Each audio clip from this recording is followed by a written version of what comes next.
सुप्रभात विद्यार्थियों। पाठ 1 भाषा, लिपि और व्याकरण।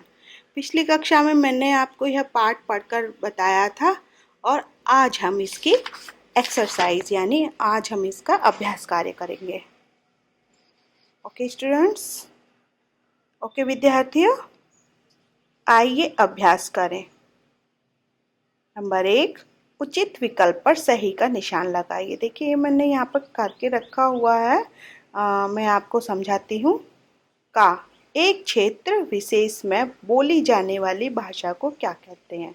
एक क्षेत्र यानी कि उसका जो है दायरा बहुत सीमित होता है, वो थोड़े से ही बीच में बोली जाती है, तो उसको हम क्या कहते हैं?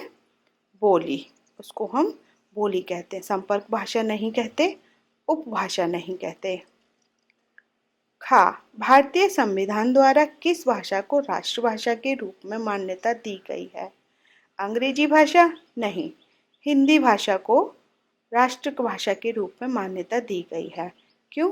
क्योंकि हिंदी एक ऐसी भाषा है जो हमारे देश में बहुत अधिक क्षेत्र में बोली जाती है और इसको जो है 14 सितंबर को और अनुच्छेद 343 में राष्ट्रभाषा के रूप में मान्यता दी गई है, संस्कृत भाषा नहीं।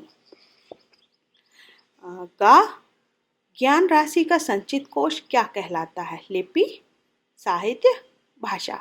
लिपि नहीं, साहित्य। ज्ञान राशि का संचित कोश साहित्य इसलिए कहलाता है क्योंकि हम साहित्य के द्वारा अपनी जो भी बातें कही हैं या कहानी, कविता, कुछ भी है, वो हम साहित्य में उसको संचय करके रखते हैं। घा बच्चा सर्वप्रथम किस भाषा का प्रयोग करता है? राष्ट्रभाषा? नहीं, राजभाषा? नहीं, मातृभाषा। क्यों? क्योंकि बच्चा जन्म लेने के साथ ही वो अपने जो जैसे परिवार में रहता है वैसी ही वो बोली बोलता है, इसलिए उसको मातृभाषा कहते हैं। वो मातृभाषा का प्रयोग करता है। नीचे दिए गए वाक्यों के सामने सही या गलत का निशान लगाइए। का भाषा विचारों के आदान प्रदान का साधन है? सही। खा लिखित भाषा में हम ध्वनि का प्रयोग करते हैं? गलत। गा हिंदी भाषा फारसी लिपि में लिखी जाती है? गलत। घा व्याकरण के ज्ञान से हम भाषा का शुद्ध प्रयोग करना सीखते हैं? सही।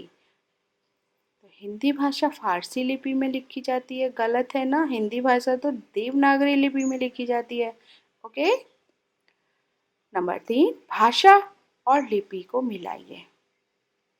उर्दू, फारसी, पंजाबी, गुरुमुखी, जर्मन, रोमन, संस्कृत, देवनागरी, रूसी, क्रिलिक।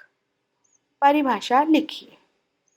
नंबर 4, परिभाषा लिखिए। का मातृभाषा एक छोटा बालक परिवार में रहकर जो भाषा बोलता है वह उसकी मातृभाषा है। साहित्यिक भाषा कहानी, कविता, उपन्यास, नाटकों की भाषा को साहित्यिक भाषा कहते हैं।